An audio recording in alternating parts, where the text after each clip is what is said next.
everyone, welcome to Miami Cooking. I'm Azita, and happy Halloween! I have the perfect menu for your Halloween, starting with a pumpkin cheese snack, some monster eggs, and these little creatures I created with apples, a zombie or monster entree, and a special dessert. Make sure to click through all my Halloween videos on the Halloween playlist.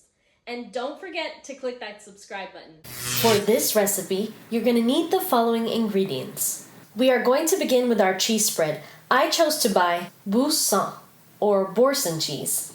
I love the flavor and it's also easy to mold into a shape. This type of cheese is typically found in the cheese area of your supermarket. They have different flavors, but you can choose whatever you like.